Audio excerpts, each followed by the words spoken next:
Bismillahirrahmanirrahim. Assalamualaikum warahmatullahi wabarakatuh. Waalaikumsalam warahmatullahi wabarakatuh. Alhamdulillahi wahdah la syarika la rabba siwa wa la na'budu illa iyyah. Alhamdulillahi khaliqul alamin, rabbul arsyil azim bil quwwatil matin. Asyhadu an la ilaha illallah wahdahu la syarika lah. Wa asyhadu anna Muhammadan abduhu wa rasuluhu shadiqul wa'dil amin. Allahumma salli ala nabiyyina Muhammad wa ala alihi wa ashabihi ajma'in. Rabbi shrah li sadri wa yassir li amri wa hlul 'uqdatam min lisani yafqahu qawli. Rabbi zidna ilma warzuqna fahma. Wa ya ikhwati fillah, a'azzani Allah wa iyyakum. Usikum wa nafsi bi taqwallahi wa ta'atihi la'allakum tattaqun, la'allakum turhamun, la'allakum tuflihun.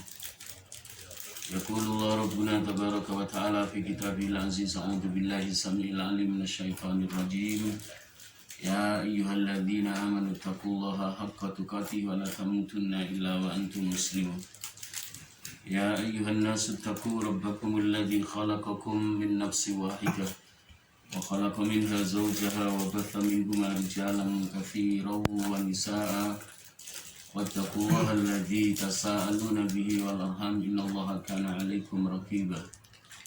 Ya ayyuhalladzina amanu taqullaha wa qulu qawlan sadida yuslih lakum a'malakum wa yaghfir lakum dhunubakum wa may yuti'illaha wa rasulahu faqad faza fawzan 'azima. Ya ayyuhalladzina amanu taqullaha wa kunu ma'as sadiqin. Amma ba'd, sadaqallahul 'azim wa sadaqa rasuluhun nabiyyul karim wa nahnu 'ala dzalika minasyahidin.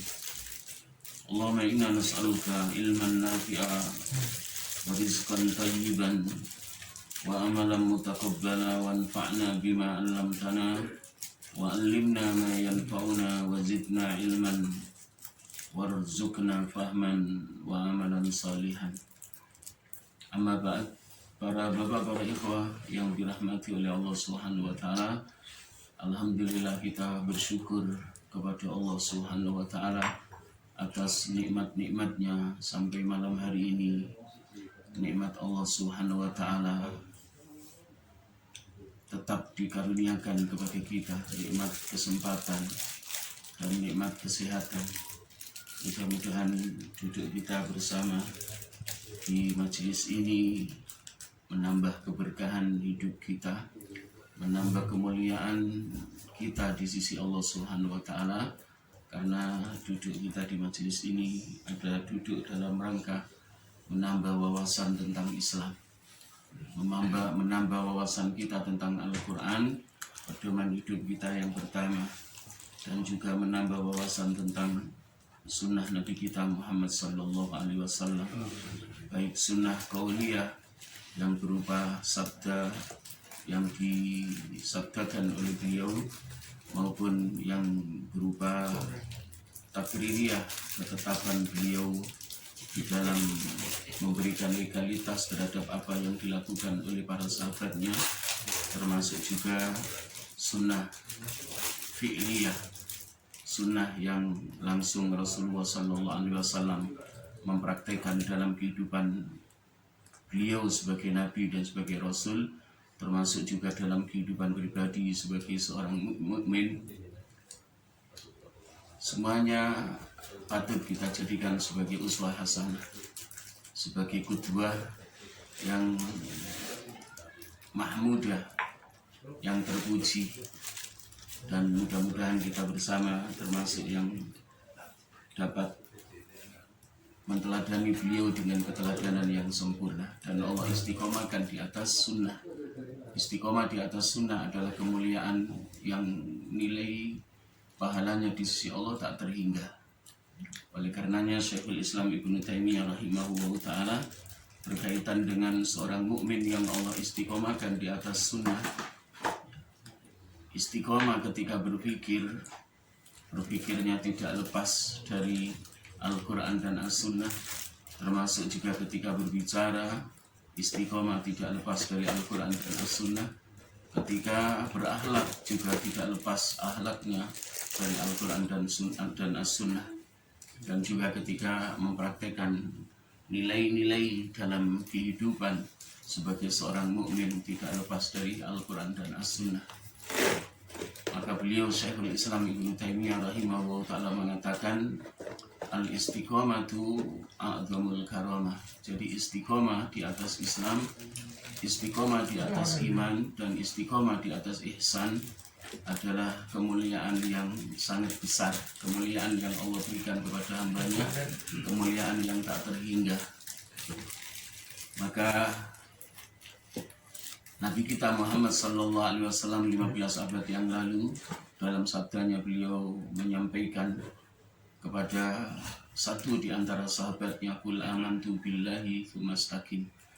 Katakanlah, aku telah beriman kepada Allah Subhanahu wa taala dan istiqomalah. Hadis ini Nabi memberikan advis, memberikan nasihat yang luar biasa, nasihat emas kepada sahabatnya, bahwa seorang yang telah menyatakan diri amantu billahi, aku telah beriman kepada Allah, atau seperti zikir yang dicontohkan oleh Nabi dalam zikir pagi maupun zikir petang, raditu billahi robba wa bil islami dina wa bi muhammadin nabiyya, aku ridho Islam adalah agamaku, aku ridho Allah Tuhanku, aku ridho Islam agamaku, dan aku ridho Muhammad adalah Rasul Allah, Nabiku. Ada korelasinya dengan yang disabdakan oleh Rasulullah SAW. Pernyataan raditu billahi robba berarti ini sebuah deklarasi keimanan seorang hamba. Aku rela Allah Tuhanku. Berkaitan dengan pilar iman yang pertama. Aku rela Islam agamaku, dan aku rela Muhammad sebagai Nabi dan sebagai Rasul Allah Subhanahu wa ta'ala. Siapa yang istiqomah di atas keridhoannya bahwa Allah Rabbnya, di atas keridhoannya bahwa Islam agamanya, dan di atas keridhoannya bahwa Nabi kita Muhammad SAW adalah Rasul penutup para Nabi dan para Rasul Nabi kita, maka jaminan keamanan yang Allah berikan kepada kita disebut sebagai al-ghuraba'u atau ahlul haqqi. Al-ghuraba adalah golongan yang dianggap asing di akhir zaman. Ahlul haqqi, orang yang istiqomah di atas kebenaran. Para ikhwah azani Allah wa iyyakum. Oleh karenanya Syekhul Islam Ibnu Taimiyah termasuk Al-Imam Ibnu Qayyim rahimahullah ta'ala mengatakan berkaitan dengan orang yang istiqomah di atas keimanannya kepada Allah Subhanahu wa ta'ala, beliau menyebutnya sebagai al-ghuraba'u. Ahlul Islami finnasi ghuraba'u. Jadi orang yang beragama Islam kemudian berpegang teguh terhadap ajaran-ajarannya, yang Allah perintahkan dijalankan dan yang Allah larang ditinggalkan, maka mereka itu Rasulullah SAW menyebutnya sebagai al-ghuraba. Termasuk juga yang disampaikan oleh Al-Imam Ibnu Qayyim Al-Jauziyah rahimahullah ta'ala. Wal mu'minuna fi ahli islami ghuraba. Orang-orang mukmin dalam golongan orang-orang Islam yang istiqomah di atas kebenaran Al-Quran dan juga kebenaran Sunnah, ghuraba'u, mereka juga disebut al-ghuraba, orang yang dianggap asing di akhir zaman, dan jaminannya adalah surga. Ghuraba itu adalah juga disebut al-wahidah, satu kelompok yang Allah jamin masuk surga. Al-ghuraba juga disebut oleh Nabi al-jamaah. Al-jamaah, orang yang berpegang teguh terhadap sunnah dan orang yang berpegang teguh terhadap sunnah Nabi dan juga berpegang teguh terhadap sunnah para sahabat. Sebagaimana Rasulullah SAW bersabda, alaikum bisunnati wa sunnatil khulafa'ir rasyidin al-mahdiyyin addu 'alaiha bin nawajid. Pegang teguh sunnahku dan pegang teguh khulafa'ur rasyidin, sunnah khulafa'ur rasyidin, sahabat empatku, sahabat Abu Bakar As-Siddiq, sahabat Umar ibn Khattab, sahabat Utsman ibn Affan, dan sahabat Ali radhiyallahu anhum. Addu 'alaiha bin nawajid. Rasulullah SAW berpesan gigit dengan gigi gerahammu sunnahku dan sunnah khulafaur rasyidin. Para ikhwah, a'azzani Allah wa iyyakum. Sebutan al-ghuraba bagi orang-orang mukmin yang istiqomah di atas Islam dan di atas iman, Rasulullah SAW juga menyebut sebagai at-taifah al-mansurah. At-taifah al-mansurah itu golongan yang akan mendapatkan pertolongan Allah Subhanahu wa ta'ala, atau yang disebut dengan istilah ahlus sunnah wal jamaah. Ahlus sunnah wal jamaah. Jadi sebutan ahlul haq, sebutan ahlul haq itu sangat banyak yang mereka istiqomah di atas keimanan kepada Allah Subhanahu wa taala dan istiqomah di atas Islam.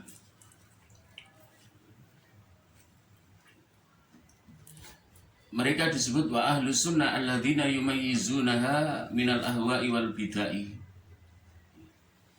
Jadi orang mukmin yang istiqomah, di samping mereka dinamai sebagai golongan al-ghuraba, juga disebut sebagai ahlus sunnah alladzina yumayyizunaha minal ahwa'i wal bid'ah, karena mereka mampu membedakan mana yang bersumber dari Al-Quran dan As-Sunnah, mana yang mengikuti hawa nafsu, dan mana yang termasuk kebid'ahan dalam agama.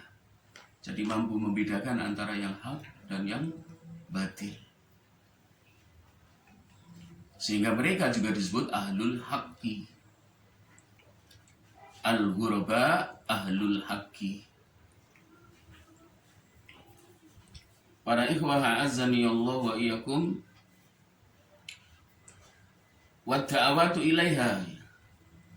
Karena tugas mereka ahlul haq itu adalah mendakwakan kepada as-sunnah. As-sabiruna ala adzal mukhallifina.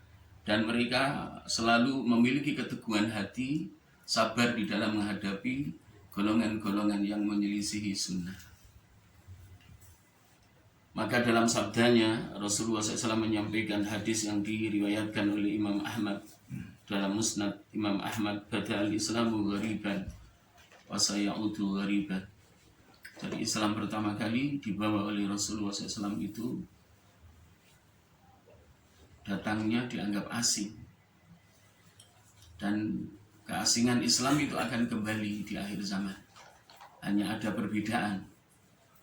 Dianggap asingnya Islam pertama kali Nabi berdakwah, mengajak bangsa Arab untuk beriman kepada Allah, mengucapkan asyhadu an la ilaha illallah, kemudian mengajak beriman kepada Rasulullah SAW sebagai Nabi, sebagai Rasul Allah.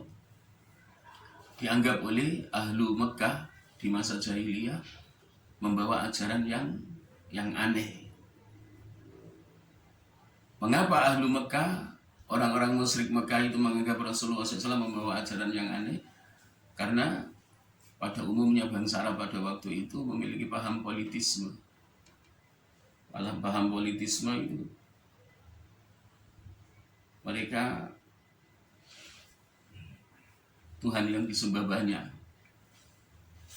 Jadi kelompok yang memiliki banyak Tuhan. Seperti tercatat dalam sejarah bahwa di sekeliling Ka'bah saja awal Islam datang dibawa oleh Rasulullah SAW itu apa? Tidak kurang dari 360 berhala. Jadi tidak kurang dari 360 berhala yang berada di sekitar Ka'bah. Dan memiliki nama masing-masing. Ada Hubal, ada Uzza, ada Lata. Ada mana? 360 apal nama patung.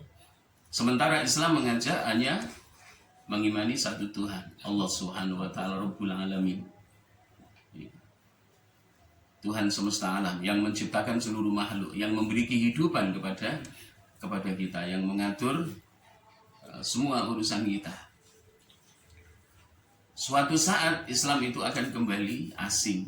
Hanya asingnya Islam pertama kali dengan asingnya Islam di akhir zaman berbeda. Asingnya Islam pertama kali yang menganggap asing adalah orang-orang kafir, Orang kafir. orang-orang musyrik. Mereka banyak Tuhan, banyak berhala yang disembah oleh mereka. Kemudian Rasulullah SAW mengajak hanya beribadah kepada Allah saja.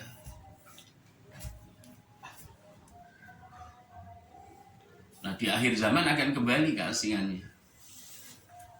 Keasingannya di akhir zaman yang menganggap asing adalah orang Islam sendiri. Orang Islam yang meninggalkan Al-Quran dan orang Islam yang meninggalkan sunnah. Maka Rasulullah Sallallahu Alaihi Wasallam dalam sabdanya ketika ditanya manil ghuraba ya Rasulullah, siapakah golongan yang dianggap asing itu ya Rasulullah? Alladzina yuslihuna ma afsadan nas, mereka yang memperbaiki sesuatu yang membuat rusak keadaan manusia di akhir zaman. Ini para ikhwah azani Allah wa iyyakum, maka jaminan yang Allah berikan adalah surga, karena yang disabdakan oleh Rasulullah SAW, fatuba lil ghuraba, maka berbahagialah yang dianggap al-ghuraba, yang dianggap asing. Dianggap asing karena berpegang teguh di atas sunnah. Di atas sunnah. Sementara yang berpegang teguh di atas sunnah itu berada di masa kebanyakan di antara kaum muslimin meninggalkan Al-Quran dan As-Sunnah. Sehingga Rasulullah SAW pun menggambarkan dalam sabdanya yang diriwayatkan oleh Imam Muslim, badiru bil amali salihati takun fitanan kakit illail mudlim, yusbihur rajulu mu'minan wa yumsi kafiran, wa yumsir rajulu mu'minan wa yusbihu kafiran, yabi'u dinahu bi aradi minat dunia. Bersegeralah kalian di dalam melaksanakan amal salih, karena akan terjadi fitnah. Fitnah di dalam hadis ini digambarkan oleh Rasulullah SAW seperti potongan malam yang sangat kelam. Peteng, dedet. Banyak di antara kaum muslimin yang tidak bisa membedakan antara yang hak dan yang batil, antara yang sesuai dengan Al-Quran dan As-Sunnah dan yang tidak sesuai dengan Al-Quran dan As-Sunnah. Dan sangat mengerikan keadaan umat Islam di zaman fitnah ini, di zaman fitnah ini, yang digambarkan oleh Nabi seperti potongan malam yang sangat kelam. Apa yang disabdakan oleh Rasulullah SAW yang sangat mengkhawatirkan? Yusbiqur rajulul mu'minah. Pagi hari ada seorang laki-laki yang masih dalam keadaan mukmin, dalam keadaan mukmin, wa yumsi kafiran, memasuki waktu sore berubah dia kafir. Irtadda min dinihi, telah murtad dari agamanya, murtad dari agamanya. Wa yumsir rajulu mu'minan wa yusbihu kafiran. Ada seorang laki-laki di waktu sore dia masih dalam keadaan beriman kepada Allah. Wa yusbihu kafiran. Masuk waktu pagi imannya keluar dari hatinya. Di sana digambarkan oleh Rasulullah SAW di penutup hadis yang disampaikan oleh beliau, ya bi udhinahu bi aradi minad dunya.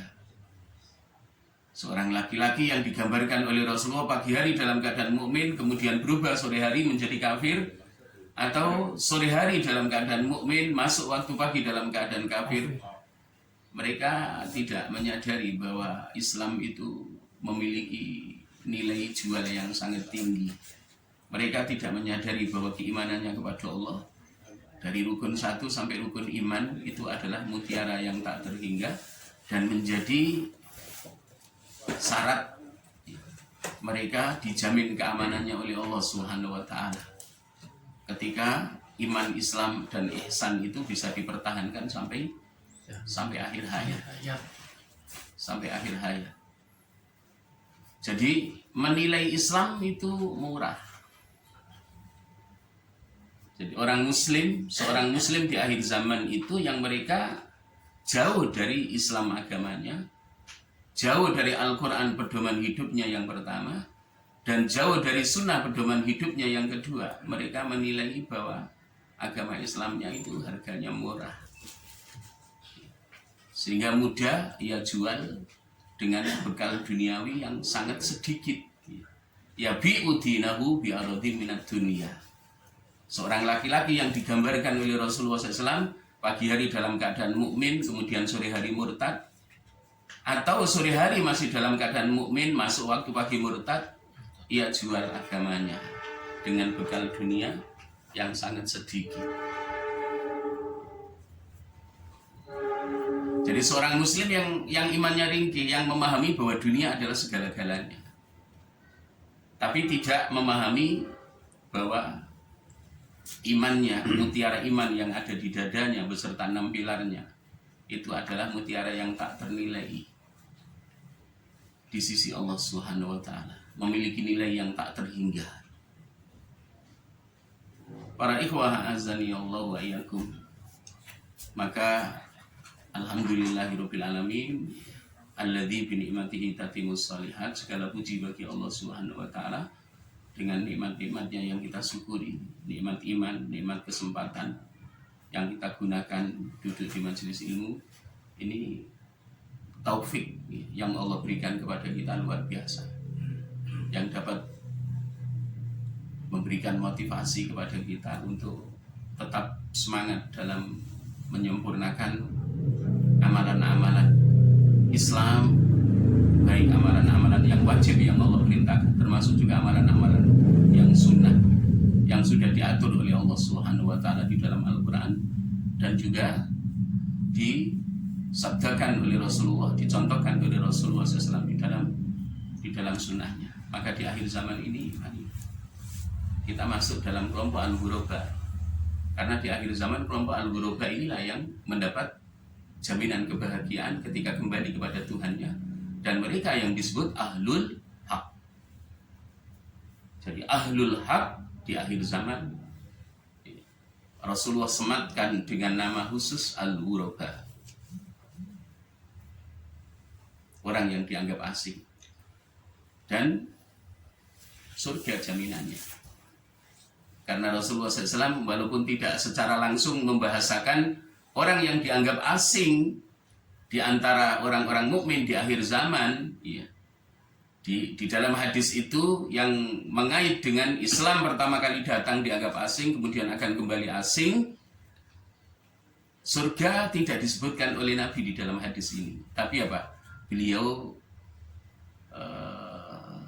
memberikan satu pernyataan, fatuba lil ghuraba. Ya, badal Islamu ghariban, Islam itu pertama kali datang dianggap asing, wasayaudu ghariban, dan Islam akan kembali dianggap asing. Maksud Rasulullah SAW, Islam itu akan kembali dianggap asing, berarti apa? Di akhir zaman. Dan saat ini Islam dianggap asing. Para ikhwah azani Allah wa iyyakum, di hadis ini ditutup oleh Nabi fatuba lil ghuraba. Mereka yang dianggap asing itu, maka fatuba, bahagialah. Fatuba lil ghuraba. Nah, secara khusus ya, dalam kitab yang disusun oleh Al-Qahtani, Dr. Wahab Al-Qahtani, itu menguraikan tentang apa? Tentang Al-Ghuraba itu dengan memiliki nama yang sangat banyak. Al-Ghuraba adalah Ahlul Haq, Al-Ghuraba adalah Al-Wahidah, Al-Ghuraba adalah Ahlus Sunnah wal Jamaah, Al-Ghuraba adalah At-Taifah Al-Mansurah. Jadi nama-nama yang tidak asing bagi kita, sebagaimana para ulama salaf as-salih yang menekuni dalam bidang akidah itu dengan menjelaskan beberapa nama. Rasulullah SAW berkaitan dengan Al-Ghuraba disebut Al-Wahidah. Beliau menyampaikan iftaraqatil yahudu iftaraqatil yahudu ya ala wahidatin wa sab'ina firqah. Orang-orang Yahudi itu terpecah belah menjadi 71 golongan. Dan apa? Kulluhum finnar, semuanya di dalam api neraka. Waftaraqatin nasara ala thnataini wa sab'ina firqatan. Orang Nasrani juga ya, pecah menjadi 72 golongan. Kulluhum finnar, semuanya masuk neraka.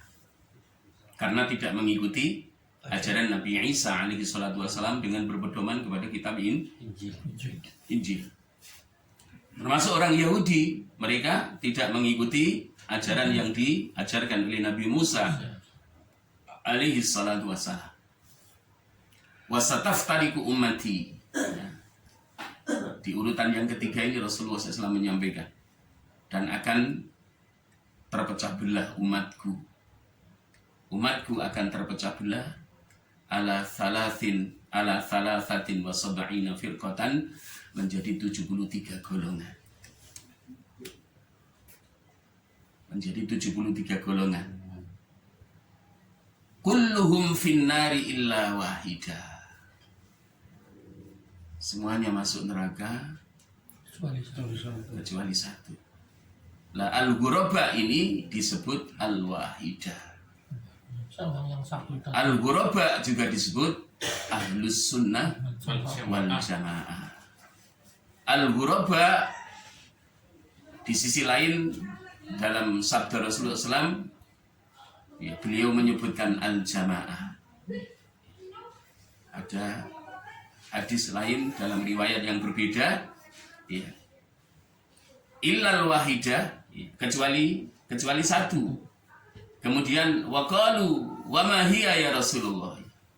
Para sahabat bertanya kepada Nabi kita Muhammad SAW, al-wahidah, apa yang dimaksud al-wahidah? Ma'ana bi wa ashabi. Jawaban Rasulullah SAW itu ma'ana bi wa ashabi. Golongan satu yang masuk surga, sementara yang 72 golongan umatku masuk neraka adalah mereka yang berada di atas apa yang aku ada di atasnya, dan para sahabatku. Artinya berpegang teguh kepada apa yang Nabi berpegang teguh dan para sahabatnya. Ini para ikhwah, a'azzani Allah wa iyyakum. Di dalam riwayat yang lain, alladzina yuslihuna ma afsadan nas. Al-ghuraba adalah mereka yang berusaha memperbaiki keadaan yang di dalam keadaan itu manusia rusak. Manusia rusak. Jadi rusak agamanya karena mereka sudah mengabaikan tuntunan hidupnya sebagai seorang Muslim, mengabaikan Al-Quran dan As-Sunnah. Al-Quran dan As-Sunnah diletakkan di bawah punggungnya. Tidak ia pegang teguh. Padahal berpegang teguh terhadap Al-Quran dan As-Sunnah, Rasulullah SAW memberikan jaminan, kalian tidak akan tersesat selamanya. Tidak akan tersesat selamanya. Dan al-ghuraba ini disebut apa? Hum fil ihtida'it tami. Mereka adalah golongan yang berada dalam hidayah yang sempurna. Dalam hidayah yang sempurna. Karena tadi pegangannya dalam hidupnya adalah Al-Quran dan As-Sunnah. Dalam hidup sebagai pribadi mukmin, dalam hidup sebagai pribadi mukminah, dalam hidup berkeluarga, dalam hidup bertetangga, dalam hidup bermasyarakat. Tidak lepas dari apa? Pedoman Al-Quran dan As-Sunnah. Maka dijamin oleh Rasulullah SAW, umatku yang berpegang teguh terhadap dua hal yang aku wariskan kepada mereka, ya kitab wa sunnati, kitab Allah dan sunnahku, mereka berada dalam hidayah yang sempurna. Kalau Rasulullah SAW mengatakan tidak akan tersesat selamanya, kan berarti berada dalam hidayah yang sempurna. Berada dalam hidayah yang sempurna berarti apa? Hidup mereka dalam bimbingan Allah Subhanahu wa Ta'ala. Dalam bimbingan Allah Subhanahu wa Ta'ala karena mengikuti Al-Quran, dalam bimbingan Rasulullah SAW karena pedoman hidupnya. Yang kedua adalah as-sunnah.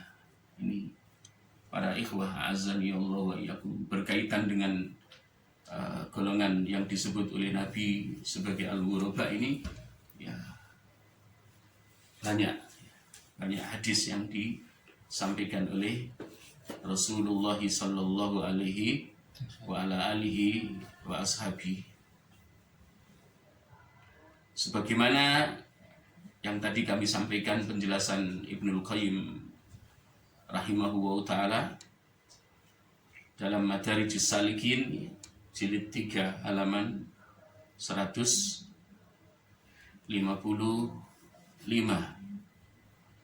Kemudian beliau juga mengatakan ahlul islami finnasi ghuraba.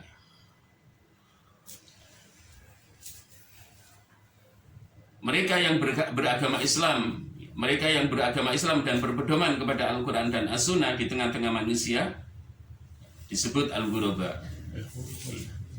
Wal mu'minuna fi ahli islami ghuraba. Orang-orang mukmin dalam golongan orang-orang Islam mereka juga disebut ghuraba. Wa ahlul ilmi fil mu'minina ghuraba. Orang yang diberi ilmu oleh Allah Subhanahu wa taala tentang Al-Quran dan As-Sunnah dari orang-orang mukmin mereka juga disebut al-ghuraba. Wa ahlus sunnati humul ghuraba. Ahlus sunnah juga disebut al-ghuraba. Dan jaminan keselamatan itu melekat padanya. Para ikhwah azani Allah wa iyyakum. Kemudian di dalam hadis Rasulullah SAW yang lain, hadis yang diriwayatkan Imam Al-Bukhari rahimahullah ta'ala,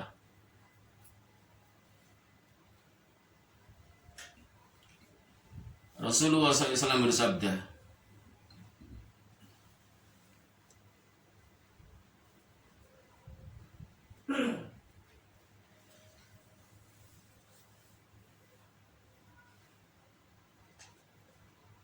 hadis ini diceritakan oleh Abdullah bin Amr ibn al-As radhiyallahu anhu ta'ala. Sami'tu Rasulullah sallallahu alaihi wasallam. Kata Abdullah bin Amr ibn al-As radhiyallahu anhu, aku pernah mendengar Rasulullah SAW bersabda,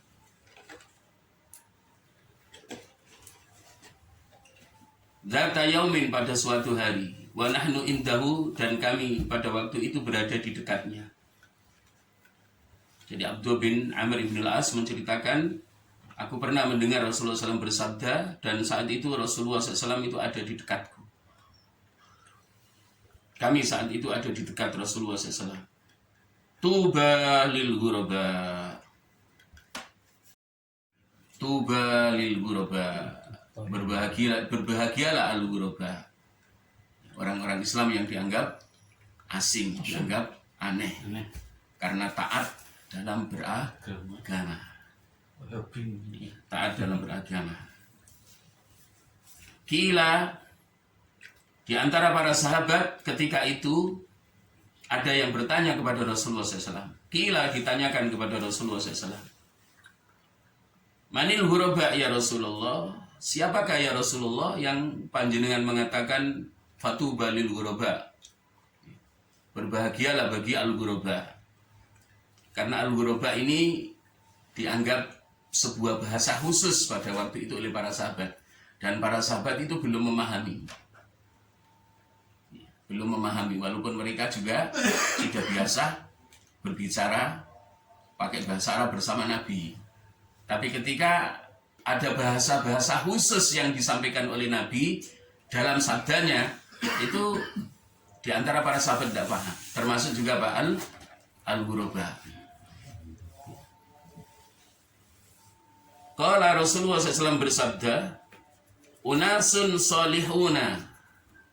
Wahai para sahabatku, kalau kalian bertanya, siapakah al-ghuraba yang mereka itu akan dibahagiakan oleh Allah, akan dijamin keselamatannya oleh Allah Subhanahu wa taala di dunia, dalam kehidupannya di dunia.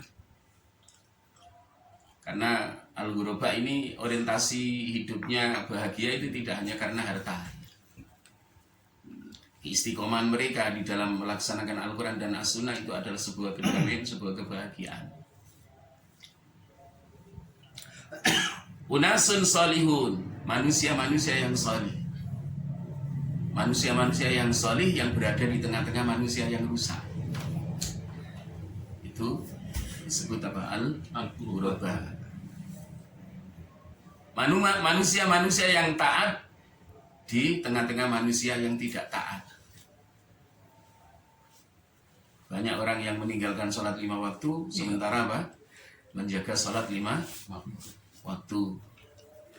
Banyak orang yang menunaikan puasa Ramadan, tapi banyak juga yang tidak melaksanakan puasa Ramadan. Jadi solih di tengah-tengah orang tolih, baik di tengah orang-orang yang tidak baik.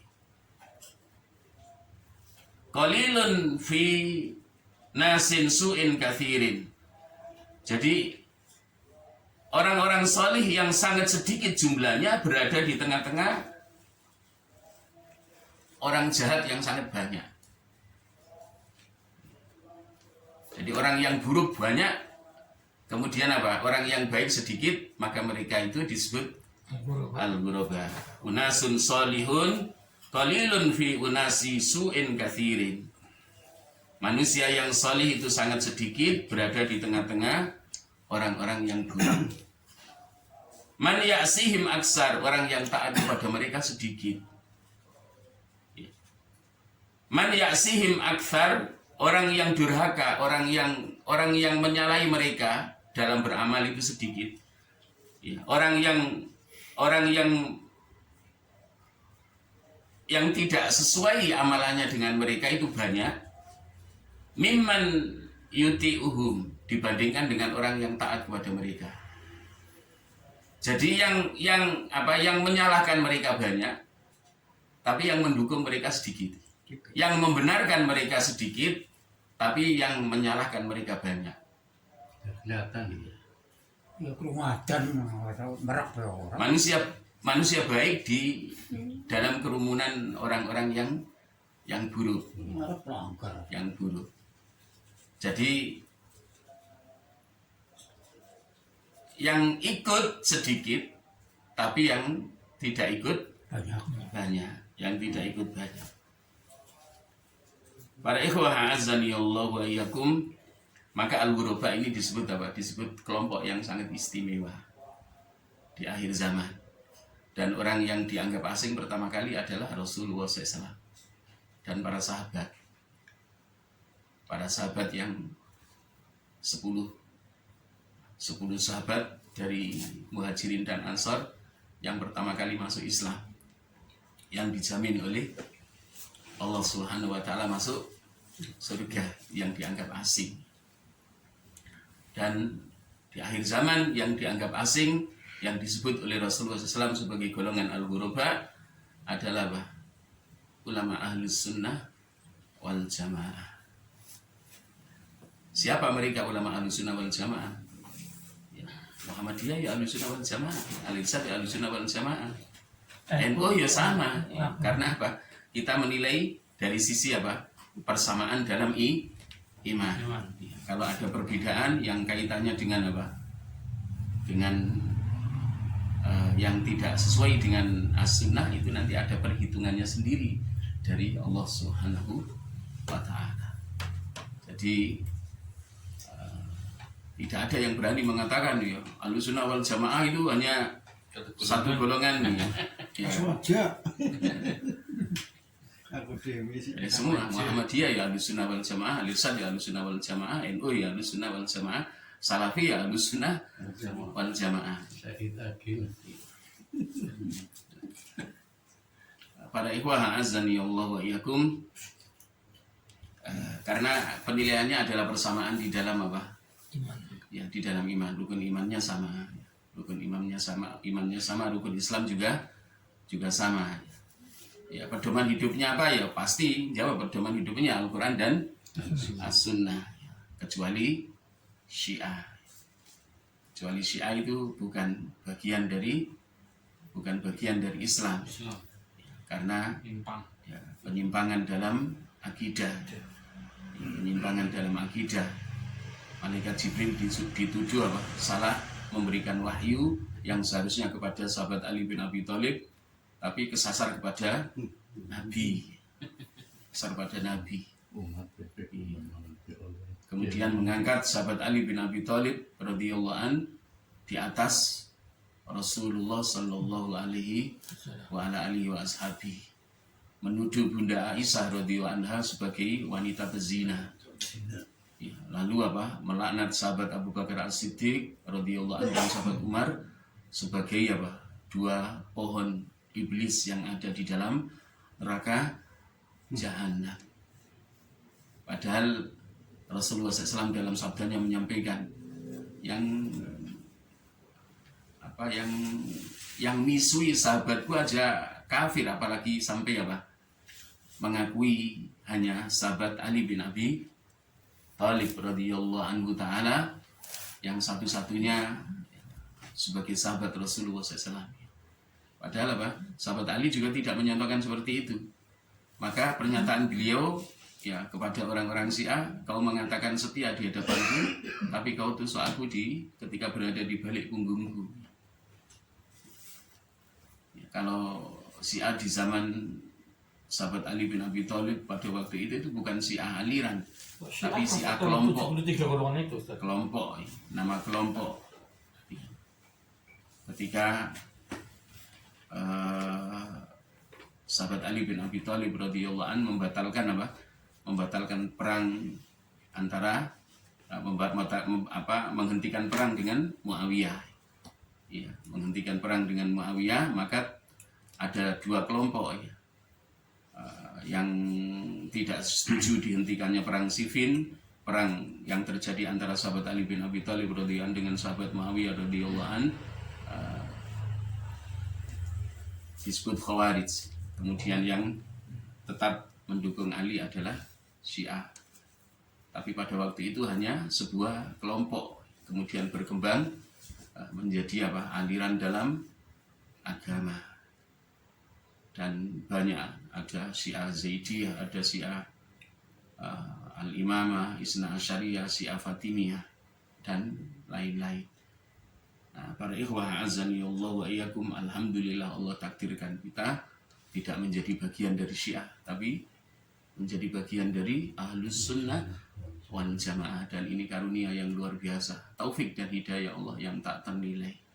Kita diistiqomahkan oleh Allah di atas Al-Quran dan As-Sunnah sampai kapanpun.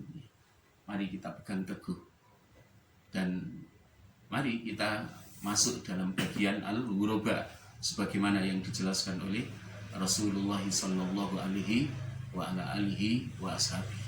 Sehingga kebahagiaan yang Rasulullah sematkan ya, golongan yang dijamin keselamatannya oleh Allah Subhanahu wa taala itu betul-betul nanti sampai ya, roh berpisah dengan badan kita.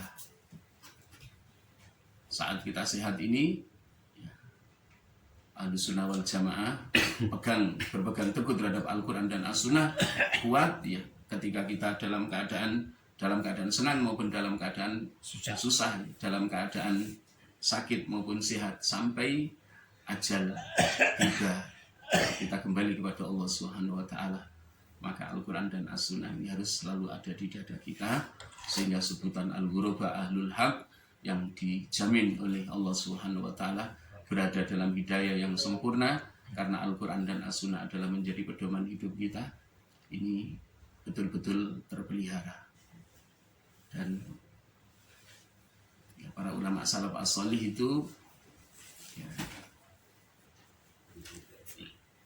istiqomahnya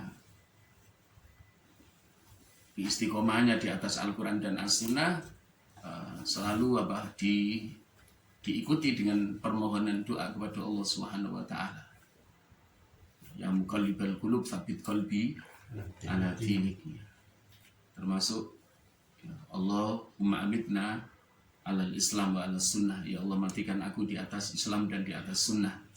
Imam Ahmad ibn Hanbal rahimahullah ta'ala mengatakan, kematian di atas Al-Quran dan As-Sunnah adalah kematian al-ghuraba, dan itu sebuah kematian yang sangat indah, happy ending yang sangat indah.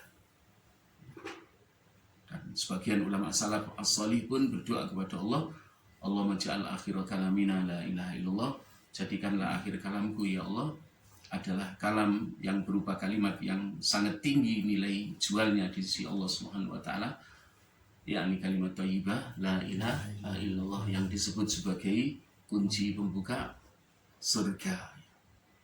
La ilaha illallah yang keluar dari lisan kita, tapi termaknai, terjiwai di dalam kalbu kita.